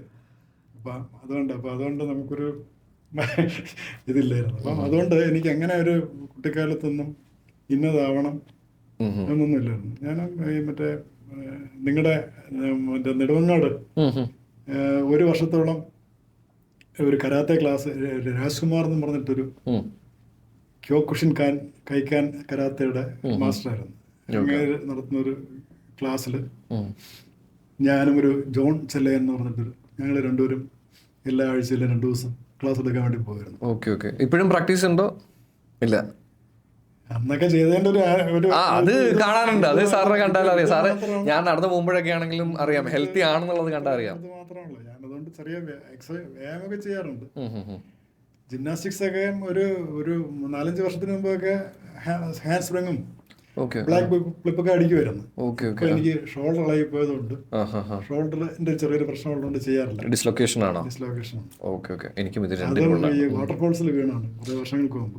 യാത്ര പോയപ്പോഴാണോ വീണ് പറ്റിയ പരിക്ക്? അത് ഒക്കെ ഇങ്ങനെ വരും. അപ്പോൾ ആ ഒരു രീതിയിലാണ്. പിന്നെ സിനിമ ഞാൻ പഠിക്കുന്ന കാലത്ത് പോലും എനിക്ക് തോന്നുന്നു ഒരു മാസത്തിലൊരു 5 സിനിമയെങ്കിലും അന്ന് പഠിക്കുന്ന കാലത്ത് കാണുമായിരുന്നു. ഇപ്പൊ അതായത് ഫിലിം ഫെസ്റ്റിവലിൽ മാത്രം സിനിമ കാണുന്ന ആളല്ലല്ലോ എപ്പോഴും. അതായത് വർഷത്തിലപ്പോൾ മിനിമം എത്ര സിനിമ കാണുമായിരിക്കും ഒരു വർഷം? ഒരു ആവറേജ് എടുക്കുകയാണെങ്കിൽ നമ്മൾ അല്ല, എന്തായാലും ഒരു ഫിലിം ഫെസ്റ്റിവൽ ഇല്ലാത്ത മാസങ്ങളിലാണെങ്കിൽ പോലും ഒരു 5-നും 10-നും ഇടയിൽ കാണും ചിത്രങ്ങൾ മിനിമം കാണും. ഇപ്പൊ പിന്നെ തിയേറ്ററിൽ പോയിട്ട് തന്നെ കാണുമായിരുന്നു. ഞാനിപ്പോ പിന്നെ OTT പ്ലാറ്റ്ഫോം ഒക്കെ വന്നപ്പോഴത്തേക്കും പിന്നെ ഈവനിങ് ചിലപ്പം അത് തിയേറ്ററിൽ പോകുന്നത് കുറഞ്ഞു. ഇവിടെ ഇരുന്ന് നമുക്ക് എപ്പോഴെങ്കിലും സമയം കിട്ടുമ്പോഴത്തേക്കും കാണാമല്ലോ നമുക്ക് ഇഷ്ടമുള്ള ചിത്രം. അതിൻ്റെ ഇടയിൽ സാർ OTT കുറിച്ച് പറഞ്ഞുകൊണ്ട് ഇപ്പം പൊതുവേ ചർച്ചകളിലെല്ലാം വരുന്ന ഒരു സംഭവമാണ് ഈ OTT വരുന്നത് തിയേറ്ററിനെ ഭയങ്കരമായിട്ട് ബാധിക്കും, സിനിമയെ ബാധിക്കും എന്ന് പറയുന്നതിനോട് സാർ യോജിക്കുന്നുണ്ടോ? അല്ല തിയേറ്ററിലെ കളക്ഷനാണല്ലോ ഇവരെ ആവശ്യം. പക്ഷെ തിയേറ്ററിലെ പ്രൊഡ്യൂസർക്ക് നഷ്ടം വരുന്നില്ല. കാരണം OTT പ്ലാറ്റ്ഫോമിൽ കൊടുക്കുമ്പോഴത്തേക്കും ഇവന് ബാക്കിയുള്ളൊരു വർഷം തിയേറ്ററിൽ നിന്ന് കിട്ടേണ്ട കളക്ഷൻ അവിടെ കിട്ടും, OTT വഴി കിട്ടും. അവരിൽ നിന്ന് കിട്ടുന്നുണ്ട്. അപ്പം അതുകൊണ്ട് അവരെ സംബന്ധിച്ചോളം ഫിനാൻഷ്യലി പ്രശ്നമല്ല, ഫിനാൻഷ്യലി പ്രശ്നമൊന്നുമല്ല, തിയേറ്ററുകാർക്കാണ്. പക്ഷെ എന്നാലും എനിക്ക് തോന്നുന്നു തിയേറ്ററിൽ പോകുന്ന ആ ഒരു ഓളവും ബാക്കി സംഭവങ്ങളും ഒന്നും അത് തന്നെ. അതുകൊണ്ട് തന്നെ ഇപ്പം നമുക്ക് നോക്കാമല്ലോ, ഇപ്പം മിക്കവാറും എല്ലാ തിയേറ്ററുകളൊക്കെ ഒഴിവായിക്കൊണ്ടിരിക്കുകയാണ്. അതെ, ഭയങ്കര തിയേറ്ററുകളൊക്കെ ഒന്നുകിൽ ഷോപ്പിംഗ് മാൾസോ അല്ലെങ്കിൽ കല്യാണ മണ്ഡപങ്ങളോ മറ്റൊക്കെ ആയിട്ട് മാറിക്കൊണ്ടിരിക്കുകയാണ്. പിന്നെ അത് സ്വാഭാവികമാണ്. പിന്നെ ഇനിയിപ്പം ഇതിനേക്കാളും മികച്ചൊരു എന്റർടൈൻമെന്റ് മാധ്യമം വരികയാണെന്നുണ്ടെങ്കിൽ ആളുകൾ ഇത് സിനിമ വിളിച്ചിട്ട് അതിലോട്ട് പോകും. ചിലപ്പോൾ നിങ്ങളുടെ കാലത്ത് ചിലപ്പോൾ അത് കാണാൻ പറ്റും. സാറേ നീ എനിക്ക് തോന്നുന്നു ഇനിയും അടുത്തൊരു 50 അടിക്കുന്നുണ്ടെങ്കിൽ 50 വരേക്കും IFFK വരട്ടെ. അല്ലേ, ആരോഗ്യം ഉണ്ടെങ്കിൽ നമ്മൾ ഏത് ആണെങ്കിലും വന്നിരിക്കും, ചിത്രങ്ങൾ കണ്ടിരിക്കും. Okay okay okay. നമുക്ക് ആരോഗ്യം കൂടി വേണമല്ലോ. അതിനിടയ്ക്ക് ഞാൻ ഈ 29 വർഷത്തിൻ്റെ എക്സ്പീരിയൻസ് ഉള്ളതുകൊണ്ട് ഭയങ്കര ഇഷ്ടപ്പെട്ട ഏതെങ്കിലും സിനിമകൾ ഇപ്പോൾ പെട്ടെന്ന് മനസ്സിലേക്ക് ഓടി വരുന്ന ഏതെങ്കിലും ഉണ്ടോ? ഇത്രയും കാലത്തിനിടയിൽ അങ്ങനെ ഇത്രയും നാളായിട്ടും എനിക്ക് മറക്കാൻ പറ്റാത്ത എൻ്റെ എപ്പോഴും എന്നെ മനസ്സിൽ തട്ടിയിട്ടുള്ളൊരു സിനിമ, അങ്ങനെ എന്തെങ്കിലും? അല്ല, അങ്ങനെ നമുക്ക് കാര്യം പറഞ്ഞാൽ ഇത് നമ്മളൊരു ഒരാഴ്ചയിൽ ഒരു സിനിമയാണെന്നുണ്ടെങ്കിൽ ആ സിനിമ നമ്മളെ നന്നായിട്ട് സ്വാധീനിച്ചിട്ടുണ്ടെങ്കിൽ, നമുക്ക് ഭയങ്കരമായിട്ട് ഇഷ്ടപ്പെട്ടിട്ടുണ്ടെങ്കിൽ ആ സിനിമയുടെ ഓർമ്മകൾ നമ്മുടെ മനസ്സിൽ കുറേ ദിവസം കാണും. അതെ അതെ അതെ. മേളയിലൊരു ചിത്രം കണ്ടു കഴിഞ്ഞാൽ നമ്മൾ ഒരു മണിക്കൂർ ഗ്യാപ്പിൽ അടുത്ത ചിത്രത്തിലേക്ക് പോവുകയാണ്. മനസ്സിലായി മനസ്സിലായി. അപ്പം യഥാർത്ഥത്തിൽ ഇപ്പം ഇന്ന് ഞാനിപ്പോൾ കണ്ടൊരു ചിത്രമുണ്ട്, ഒരു മറ്റേ കസാഖിസ്ഥാൻ ചിത്രമാണ് ഡൈവോഴ്സ്. ഡൈവോഴ്സ് ഞാൻ അതിൻ്റെ ഇത് വായിച്ചായിരുന്നു. ഡൈവോഴ്സിൽ ഒരു കുട്ടി എൻ്റെ ജീവിതത്തിൻ്റെ അള്ളാഹയോട് പ്രാർത്ഥിക്കുകയാണ്. കൊച്ചുകുട്ടിയാണ്. എനിക്ക് മൊത്തമുള്ള ജീവിതത്തിലെ 40 വർഷം എൻ്റെ അച്ഛന് കൊടുക്കണം പ്രാർത്ഥിക്കുകയാണ്. അച്ഛന് സുഖമില്ലായിരുന്നത്. അതേപോലെ തന്നെ അവരുടെ ഒരു പാല് കിട്ടുന്ന ഒരു പശു വീണ് കിടക്കുകയായിരുന്നു. അപ്പോഴത്തേക്കും കുട്ടി ചെന്ന് പ്രാർത്ഥിക്കും, എൻ്റെ ആയുസിന്റെ 2 വർഷം പശുവിന് കൊടുക്കണം. ലാസ്റ്റ് സീൻ എന്ന് പറഞ്ഞാൽ കുട്ടിയുടെ മദർ ഒരു പുറമേ നിന്ന് അസുഖത്തിൽ നിന്ന് ഭർത്താവ് ഡൈവോഴ്സ് ചെയ്ത ഭർത്താവ് തന്നെ അവരെ വീണ്ടെടുത്ത് കൊണ്ടുവരികയാണ്. അപ്പോൾ അവർ വളരെ ആവശ്യമായിട്ട് കിടക്കുകയാണ്. അപ്പോൾ ഈ കൊച്ച് അടുത്ത് വന്നിട്ട് കൊച്ചിങ്ങനെ അമ്മയുടെ അടുത്ത് കുറച്ച് നേരം അമ്മയുടെ അവസ്ഥ കണ്ടിട്ട് കൊച്ച് നേരെ നടന്ന് ഇങ്ങനെ മുട്ടുകുത്തി ഇങ്ങനെ പ്രാർത്ഥിക്കുന്നതോടെ ചിത്രം തീരെയാണ്. അത് നല്ല എൻ്റെയാണ്. എനിക്ക് മനസ്സിലത് തങ്ങി നിൽക്കുന്നവരാണ്. കാരണം ഒരു ബാക്കിയുള്ളൊരു നമ്മൾ നോക്കാൻ നേരത്ത് അവിടുത്തെ ഒരു കസാഖിസ്ഥാൻ്റെ ഒരു ടെറൈൻ സ്നോ ഇല്ലാത്ത സമയത്ത് ഒരു ഡ്രൈ ആണ്, ചുമ്മാ. പക്ഷെ അത് നല്ല രീതിയിൽ അതിലെ കഥാപാത്രങ്ങളും ഒക്കെ നന്നായിട്ട് വന്നിട്ടുണ്ട്. അത് ഇന്നിപ്പോൾ ഈ ഒരു മേളയിൽ ഇപ്പോൾ കണ്ടതിൽ ഒന്ന് മനസ്സിൽ തട്ടിക പടമാണ്, നിൽക്കുന്ന ഒരു ചിത്രമാണ്. ഇനി എത്ര സിനിമകൾ കാണാനായിട്ടുണ്ട്? എനിക്കറിയാം സാറിനെ ഞാൻ ഇന്നലെ കണ്ട പോലെ ഇന്നും ഉണ്ടോ, ലിസ്റ്റ് ഉണ്ടോ? അല്ല, ആ പേപ്പർ ഉണ്ടോ കയ്യിൽ? അതൊന്ന് കാണിക്കാം സാർ. ഞാൻ നോക്കുമ്പോൾ ഇന്നലെ കൃത്യസമയമൊക്കെ വെച്ചിട്ട് അതിൽ നോട്ട് ചെയ്തിട്ടുണ്ട്. പേപ്പറിൽ ഇന്നലത്തെ കൊണ്ട് 16 ചിത്രങ്ങളാണ് ഇന്നലെ കണ്ടത്. 16 ഇത് ഫുള്ള് ഈ പ്രാവശ്യത്തെ മുഴുവൻ ഉണ്ട് അതില്. അടുത്ത പേപ്പർ എടുക്കണമല്ലോ അപ്പൊ. 2 ദിവസത്തെ അപ്പൊ ഇന്നിപ്പോ 3 കാണാൻ പറ്റുള്ളൂ. ഓക്കെ. ഞാൻ കാരണം ഇപ്പൊ ഇന്നത്തെ ഒരു 6 പടം പോയി ഒരെണ്ണം കൂടി കാണും. അപ്പം ഇന്നുകൊണ്ട് 20 ആയി. ബാക്കി 3 ദിവസം കൊണ്ട് ബാക്കി കൂടെ. ഓക്കെ. അതിനിടയ്ക്ക് നമ്മൾ താഴ്ന്ന് ഇങ്ങനെ കണ്ടപ്പോൾ ഞാൻ കേട്ടൊരു കാര്യത്തിനെ കൂടെ കണക്ട് ചെയ്തുകൊണ്ടൊരു ചോദ്യമാണ്. മകള് ഇപ്പോൾ സിനിമയ്ക്ക് പോയിരിക്കുകയാണ് പറഞ്ഞു. അപ്പോൾ അടുത്ത തലമുറയ്ക്ക് ഇങ്ങനെ പാസ് ചെയ്ത് കൊടുത്തു. അതല്ല, ഞാനും മറ്റേ വീട്ടിലെ അച്ഛൻ്റെ പാത ഞാനും പിന്തുടർന്നിരുന്നു. ഞങ്ങൾ ഫാമിലിയായിട്ട് സിനിമയ്ക്ക് നല്ല സിനിമകൾ വരുമ്പോഴത്തേക്കും തിയേറ്ററിൽ പോയി കാണുന്ന ഒരു ഇതുണ്ടായിരുന്നു. അതുകൊണ്ട് എനിക്ക് 3 പെൺകുട്ടികളാണ്. 2 പേരുടെ കല്യാണം കഴിഞ്ഞു. ഇനി ഇയാൾ മാത്രമാണ് ഉള്ളത്. എല്ലാവർക്കും സിനിമ ഇഷ്ടമാണ്. ഇഷ്ടമാണ്. അവരുടെ ഭർത്താക്കന്മാരും നല്ല സിനിമ പ്രേമികളാണ്.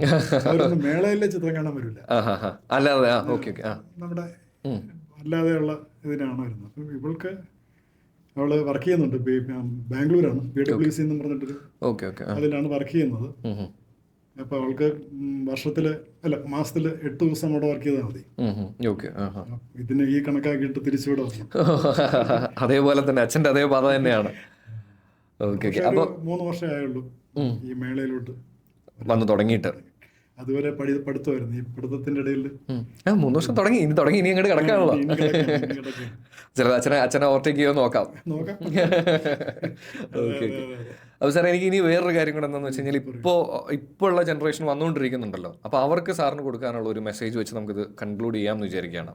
കാരണം എനിക്കറിയാം ഇനി സംസാരിച്ചു തുടങ്ങി കഴിഞ്ഞാൽ സാറിന് സിനിമയെ കുറിച്ച് പറയാൻ ഇനി ഒരുപാടുണ്ടാവും എനിക്കറിയാം. അല്ല, അപ്പോൾ ശരിക്കും ഈ മേളകളുണ്ടല്ലോ, മേളയിലെ ചിത്രങ്ങൾ എന്നെ ഞാൻ തിരഞ്ഞെടുക്കുന്നതും എന്നെ സ്വാധീനിക്കുന്നതൊക്കെ എന്ന് പറഞ്ഞില്ല. ഞാൻ നമ്മുടെ സിനോപ്സിസ് കണ്ടു കഴിഞ്ഞാൽ ഞാൻ പ്രധാനമായിട്ടും നോക്കുന്നത് അത് ഏത് പ്രദേശത്ത്, ഏത് രാജ്യത്തിൻ്റെ ഏത് പ്രദേശമാണ്. ഡെസർട്ടാണോ, സ്നോ ക്ലേഡ് മൗണ്ടൻസും അല്ലെങ്കിൽ സ്നോ ഉള്ള പ്രദേശങ്ങളാണോ, അങ്ങനെയുള്ള ചില ഭയങ്കര കാടായിരിക്കും. ഞാനിപ്പോൾ ഓർക്കുന്നതെന്ന് പറഞ്ഞാൽ ഒരു ദ കപ്പ് എന്ന് പറഞ്ഞിട്ടൊരു ചിത്രം ഉണ്ടായിരുന്നു, കൊറിയൻ ചിത്രം കൊണ്ടാണ്. കംപ്ലീറ്റ് ഒരു ഈ എന്താണ് അതിന്റെ പേര് മറന്നില്ല, നമ്മുടെ കണ്ടൽക്കാടുകളില്ലേ, അതുപോലെ ഒരു അതിന്റെ അകത്താണ് മിക്കവാറും ആ ചിത്രത്തിന്റെ ഫുൾ ഷൂട്ട് ആണ്. ഒരു ഹൊറർ ടൈപ്പ് മൂവിയാണ്. അത് ഭയങ്കര, അപ്പൊ അതുപോലെ എന്തെങ്കിലും വ്യത്യസ്തതയുള്ള ഒരു അതാണ് ഞാൻ കൂടുതൽ നോക്കുന്നത്. അപ്പം അങ്ങനെ വരാൻ നേരത്ത് ഓരോ രാജ്യത്തിന്റെ മാത്രമല്ല, ഇപ്പൊ ഓരോ പ്രവിശ്യകൾ, ഇപ്പൊ നമ്മുടെ ഇന്ത്യയിൽ തന്നെ, നമ്മുടെ ഇന്ത്യ ഇത്രയും വലിയ രാജ്യം, അതിൻ്റെ അകത്ത് തന്നെ ഇത്രയും സംസ്ഥാനങ്ങൾ, അത് തന്നെ എത്രയും ഭാഗങ്ങൾ, അവിടത്തേക്ക് ജീവിത രീതികളും ഗ്രാമീണ എല്ലാം വ്യത്യസ്തമാണ്. അതുപോലെ തന്നെ നമ്മൾ വിദേശത്തേക്കാണെന്നില്ല, അപ്പൊ അവരുടെയൊക്കെ ഒരു ലൈഫിന്റെ ഒരു രീതി, നമുക്ക് മഞ്ഞ് കാണാൻ നമുക്ക് എവിടെ വേണേലും പോകാം, പക്ഷെ ആ മഞ്ഞുമായിട്ട് ബന്ധപ്പെട്ട അവരുടെ ഒരു ജീവിതം, അല്ലെങ്കിൽ ഡെസർട്ടിലെ അവരുടെ ജീവിതം, അത് നമുക്ക് ഇങ്ങനെയുള്ളതിൽ കാണാൻ പറ്റും. അപ്പൊ ഇന്നത്തെ കസാക്കിസ്ഥാൻ ചിത്രത്തിൽ ആ ഒരു ഇതുണ്ട്. കസാക്കിസ്ഥാൻ അതിന്റെ ഒരു അങ്ങനെ കുറെ ചിത്രങ്ങളുണ്ട്.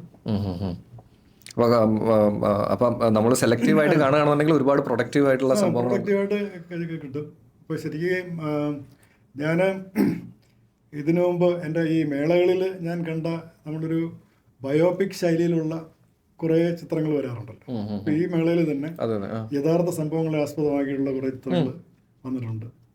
അപ്പം അതിലൊക്കെ ഒരു വ്യക്തിയെ പ്രസന്റ് ചെയ്യുന്നത്, അല്ല വ്യക്തിയുടെ ലൈഫിനെ ഇവരെങ്ങനെയാണ് പ്രസന്റ് ചെയ്തിരിക്കുന്നത്, അതൊക്കെ നമ്മൾ നോക്കാൻ നേരത്ത് നമുക്ക്, ഞാനൊരു കലാനിലയം പരമേശ്വരൻ എന്ന് പറഞ്ഞൊരു വ്യക്തിയെക്കുറിച്ച് വരുമ്പോഴത്തേക്ക് അയാളുടെ പ്രവർത്തന മേഖല എന്ന് പറഞ്ഞാൽ കഥകളിയും അതിൻ്റെ ചുറ്റിനൊക്കെ പോകും.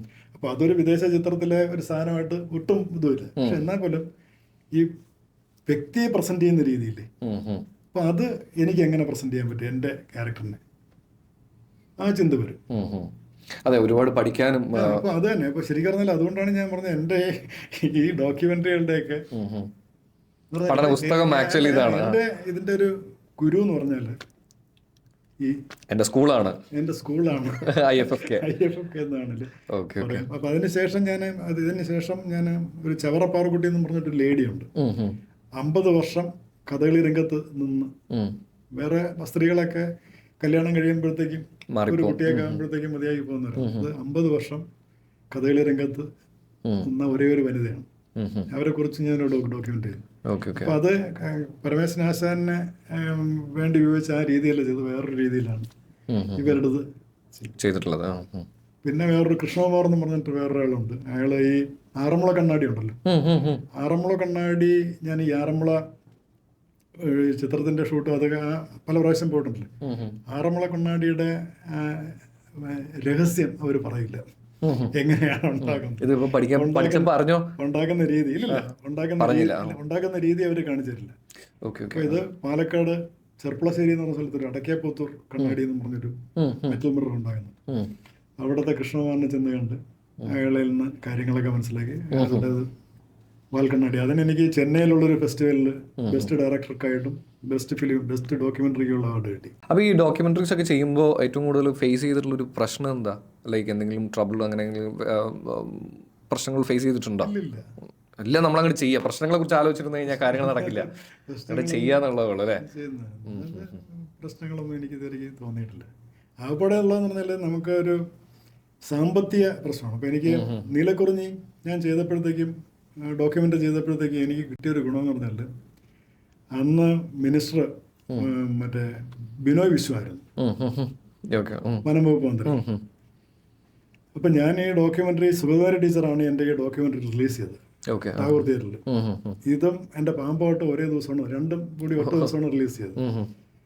ആ സ്ക്രീനിങ് കഴിഞ്ഞപ്പോഴത്തേക്കും വനം വകുപ്പിലെ ഏതോ ദിവസം സാറിൻ്റെ അടുത്ത് പറഞ്ഞു ഡോക്യുമെൻ്ററി ഇതിൻ്റെ. അപ്പം ഇങ്ങനെ പറഞ്ഞു ശ്രീമാരെ അത് സാറിന് കൊടുക്കാവുന്നത്. അപ്പം ഞാൻ പിന്നെ ഒരു ദിവസം സാറിന് എൻ്റെ ഡോക്യുമെൻ്ററിയുടെ അന്ന് DVD VCD കൊണ്ടുകൊടുത്തു. ഒരാഴ്ച കഴിയുമ്പോൾ സാർ എന്നെ വിളിച്ചു. അപ്പം ശരിക്കും പറഞ്ഞാൽ ആ 2006 നീലക്കുറിഞ്ഞി ലോകത്ത് അങ്ങനെയാണ് പറയാൻ പോകുന്നത്. ലോകത്ത് എവിടെയൊക്കെ നീലക്കുറിഞ്ഞി പൂത്തു ആ പ്രദേശങ്ങളിലൊക്കെ പോയിട്ടാണ് ഞാൻ എടുത്തത്. എന്ന് പറഞ്ഞാൽ ലോകത്ത് ആകപ്പെടെ പോകണം. കേരളത്തിലും തമിഴ്നാട്ടിലും കർണാടകയുടെ കുറച്ച് ഭാഗത്തേ ഉള്ളൂ. കംപ്ലീറ്റ് ലൊക്കേഷനിൽ ഞാൻ പോയിട്ടാണ് എടുത്തത്. അപ്പം സാറ് പറഞ്ഞു ഇത് എവിടെ നിന്നൊക്കെയാണ് എടുത്തത്? സാറേ കർണാടകയിലെ ഏർക്കാട് വനങ്ങളിലുണ്ട്, തമിഴ്നാട്ടിലെ മുക്കുർത്തിയിലും മറ്റു ഭാഗങ്ങളിലൊക്കെ ഉണ്ട്, നമ്മുടെ കേരളത്തിലെ മൊത്തം സ്ഥലങ്ങളിൽ ഞാൻ പോയിട്ടുണ്ട്. അപ്പോൾ സാറ് പറഞ്ഞ് എൻ്റെ ഉദ്യോഗസ്ഥന്മാരൊന്നും ഇത്രയൊന്നും എടുത്തിട്ടില്ല, ഫോട്ടോസാണ് എനിക്ക് കൊണ്ട് കാണിച്ചിരുന്നത്. അത് ഇവിടെ തന്നെ കാണിച്ചിട്ടുണ്ടാവും അല്ല എന്ന് പറഞ്ഞു. അപ്പം പറഞ്ഞ് ശ്രീമാന്റെ ഡോക്യുമെന്ററി ഞങ്ങളങ്ങ് എടുക്കട്ടെ. ഞാൻ പറഞ്ഞു സന്തോഷം സാർ, എത്ര രൂപ വേണമെന്ന് എനിക്ക്. ഞാൻ പറഞ്ഞു എനിക്ക് സാറിനല്ലേ, ഞാൻ സർക്കാർ ഉദ്യോഗസ്ഥനാണ്, സെക്രട്ടറി ഉദ്യോഗസ്ഥനാണ്, സാർ എനിക്ക് പൈസ തരണ്ട. സാറ് എടുക്കുന്നത് തന്നെ നമ്മുടെ ഡിപ്പാർട്ട്മെന്റ് ഇത് സ്വീകരിക്കുന്നതിന് എനിക്ക് സന്തോഷമാണ്. അല്ലല്ല താൻ എത്ര പ്രാവശ്യം അവിടെ പോയി? മൂന്നാർ നമ്മുടെ ഭാഗങ്ങളിലൊക്കെ ഏതാണ്ട് ഒരു 20 പ്രാവശ്യത്തിലധികം പോയി. അപ്പൊ അതിന് തനിക്ക് ചിലവില്ലേ? ഉണ്ട്. ഇവിടുന്ന് ബസ്സിലാണ് ഞാൻ പോകുന്നത്, കാറൊന്നും അല്ല എടുത്ത് പോകണം, ബസ്സിൽ അവിടെ പോകും. പിന്നെ ഒരു കൂടെ വരുന്ന ഗൈഡ് കാണും അവിടെ, ആദിവാസികൾ മുതുവന്മാരൊക്കെ കാണും. അവരെ 2 ദിവസം എൻ്റെ കൂടെ വരുമ്പോഴത്തേ അവർക്ക് അന്നത്തെ ചിലവും മറ്റു കാര്യങ്ങളൊക്കെ കൊടുക്കും. ഞാൻ പറഞ്ഞു എന്നാലും എനിക്ക് ഒരു യാത്രയ്ക്ക് എത്ര രൂപ ചിലവ് വരും? 2000 രൂപയോളം ഒരു യാത്രയിൽ എനിക്ക് ചിലവ് വരും. അപ്പോൾ 20 യാത്ര ചെയ്തല്ലേ, ഞങ്ങൾ 50,000 രൂപ വരും. സാർ അത് വേണമെന്നില്ല സാർ, ഇല്ല അങ്ങനെ എനിക്ക് ആ ഒരു ഡിപ്പാർട്ട്മെന്റ് ഓർഡറാക്കി തന്നു. അപ്പൊ അവര് പറഞ്ഞു ഞങ്ങൾക്ക് ഇവിടെ കാണിക്കാൻ വേണ്ടി അതിൻ്റെ ഒരു 100 കോപ്പി അതുകൂടി ഒന്ന് തരണം. ഞാൻ പറഞ്ഞു DVD കോപ്പി 100 തരാം. പിന്നെ അതിൽ വനം വകുപ്പിന്റെ ഒന്നും പറഞ്ഞിട്ടൊക്കെ അതൊക്കെ ചേർത്ത്. അപ്പൊ അതിനും കൂടി എനിക്കൊരു അഡീഷണൽ ആയിട്ട് ഒരു 10,000 രൂപ പിന്നെയും തന്നു. അത് വെച്ചിട്ടാണ് പിന്നെ നമ്മുടെ പരമേശ്വര വിജയൻ ചുട്ടിക്കഥ അടുത്തത്. അതിന് കാരണം പറഞ്ഞാല് നമ്മള് വീഡിയോഗ്രാഫിയും ബാക്കിയും എഡിറ്റിംഗ് അല്ല മീൻ ഫോട്ടോഗ്രാഫിയും ബാക്കിയുള്ളതൊക്കെ നമ്മൾ തന്നെ ചെയ്യുന്നതുകൊണ്ട് മറ്റേ സ്ക്രിപ്റ്റും ഒക്കെ അതിന്റെ ചെലവില്ല. പക്ഷെ എഡിറ്റിങ്ങിനും മറ്റു കാര്യങ്ങൾക്കുള്ള അത് വെച്ചിട്ട് ഇത് മീറ്റ് ചെയ്യാൻ പറ്റും. എനിക്കറിയാം സാറിനോട് ഇനിയും സംസാരിച്ചു കഴിഞ്ഞാൽ ഇത്രയും കഥകൾ ഇനിയും പറയാനുണ്ടാവും എനിക്കറിയാം. പക്ഷെ എന്നാലും അവസാനിപ്പിക്കുന്ന രീതിയിലുള്ള ഒരു കാര്യം എന്താണെന്ന് വെച്ച് കഴിഞ്ഞാൽ എനിക്ക് ഇനിയും കേൾക്കണമെന്നുണ്ട് കേട്ടോ സാർ. ഞാൻ ഇനിയും വിളിക്കാം. ഇനി ഇങ്ങോട്ട് വരണം അല്ലെങ്കിൽ അതിനുവേണ്ടി നിൽക്കുന്ന ആൾക്കാരുണ്ടാവുമല്ലോ, അപ്പം പോണോ വേണ്ടയോ എന്നൊക്കെ ഉള്ള ഒരു മൈൻഡിലുള്ള ആളാണ്. അപ്പോൾ അങ്ങനെയുള്ളവർക്ക് 29 വർഷത്തിൻ്റെ ഒരു എക്സ്പീരിയൻസിൽ നിന്ന് അവരെ ഇൻവൈറ്റ് ചെയ്യുന്നത് എങ്ങനെയായിരിക്കും? ഇപ്പം ഞാൻ ഈ മേളയിൽ പങ്കെടുക്കുന്ന നവാഗതരായ ആൾക്കാരോട് എനിക്ക് പറയാനുള്ളത്, നിങ്ങൾ തുടങ്ങി ഇനി ഒരു മേളയും ഇവിടെ മിസ്സാക്കരുത്. എല്ലാ മേളകളും കാണുക. അതിൽ ഏത് മേള നിങ്ങൾ കാണുകയാണെങ്കിലും അതിൽ നിങ്ങൾക്ക് നല്ലത് പുതിയത് എന്ന് പറയാൻ തീർച്ചയായിട്ടും എന്തെങ്കിലുമൊക്കെ ഉണ്ടാവും. എന്തെങ്കിലും ഉണ്ടാവും. സാറിന് ജേണൽ പോലെ ആൾക്കാരോട് സ്റ്റോറി എഴുതാൻ വേണ്ടി പറയണ്ടോ? കാരണം ഇപ്പൊക്കെ സൈക്കോളജി റിലേറ്റഡ് ആയിട്ടേ ഞാൻ സോഷ്യൽ വർക്കാണ് പഠിച്ചതൊക്കെ. അപ്പം പലരുടെയും പ്രശ്നങ്ങൾ മാറുന്നതിന് അല്ലെങ്കിൽ അവരുടെ ഈ വിഷമങ്ങൾ സാധനങ്ങൾ ഇപ്പം ഏറ്റവും കൂടുതൽ പറയുന്ന ഒരു കാര്യം എന്താണെന്ന് വെച്ച് കഴിഞ്ഞാൽ ഈ ന്യൂ ജനറേഷനിലുള്ള ആൾക്കാർക്ക് ഏറ്റവും കൂടുതലുള്ള പ്രശ്നം സംസാരിക്കാൻ പറ്റുന്നില്ല എന്നുള്ളതാണ്. അപ്പോൾ അതുകൊണ്ട് തന്നെ സൈക്കോളജി പരമായിട്ട് പറയുന്നത് എന്താണെന്ന് വെച്ച് കഴിഞ്ഞാൽ നിങ്ങൾ പുസ്തകം എഴുതൂ, നിങ്ങളുടെ കാര്യങ്ങൾ എഴുതുന്നത് തന്നെ ഒരു വലിയ കാര്യമാണ്. അത് ഒന്ന് എഴുതുന്നത് ആരോടോ സംസാരിക്കണം പോലെ തന്നെയാണ്. ഇല്ല, ഇപ്പം എഴുതുന്നില്ലല്ലോ അവരിപ്പോഴും ഫോണില്ല. ഇല്ല, എന്നാൽ പോലും കുഴപ്പമില്ല, ഫോണിലാണെങ്കിൽ പോലും നമുക്കത് വെച്ചിട്ട് സെറ്റ് ചെയ്യാൻ പറ്റും. പക്ഷെ അങ്ങനെ ഒരു ഹാബിറ്റ് ഉണ്ടാവണം.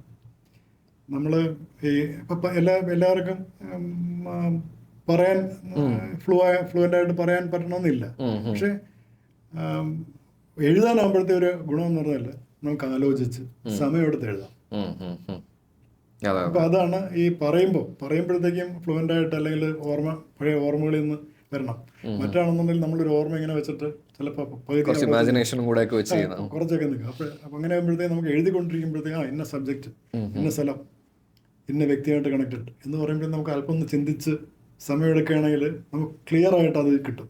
പറഞ്ഞു പോകുമ്പം പെട്ടെന്ന് ഓർത്തെടുക്കാനും കറക്റ്റായിട്ട് വരില്ല. അപ്പം അതുകൊണ്ട് ഓർത്തെടുത്ത് എഴുതാൻ കഴിയുകയാണെങ്കിൽ നല്ലത്. അത് പേന കൊണ്ട് തന്നെ എഴുതണമെന്നില്ല, നിങ്ങൾ ടെക്സ്റ്റ് ചെയ്താലും മതി.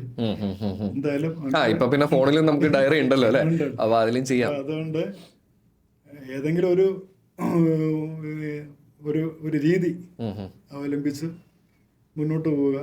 മേളകളൊന്നും മിസ്സാക്കാതെ മുന്നോട്ട് പോവുക. അപ്പൊ എന്തായാലും സാർ എനിക്കും സന്തോഷം. അടുത്ത പ്രാവശ്യത്തെ മേളയ്ക്ക് നമുക്ക് കാണാൻ പറ്റട്ടെ എന്നും കൂടെ ഞാനും ആഗ്രഹിക്കണം. കാണണമെന്ന് തന്നെയാണ് ആഗ്രഹം. അപ്പോഴേക്കും 1000 ആയിട്ട് നമുക്ക് അത് അടുത്തൊരു എപ്പിസോഡിൽ നമുക്ക് എന്തായാലും അതും പറഞ്ഞിട്ട് തന്നെ നമുക്ക് ഇരിക്കാം. 1000-ന്റേത് ഞാൻ കണക്കെടുത്ത് നോക്കാം. അപ്പൊ ഇവിടെ വരണം, തീർച്ചയായിട്ടും അറിയിച്ച വരും. ഞാൻ വിളിക്കും, വന്നാൽ മതി. സന്തോഷം. എന്തായാലും thank you so much sir.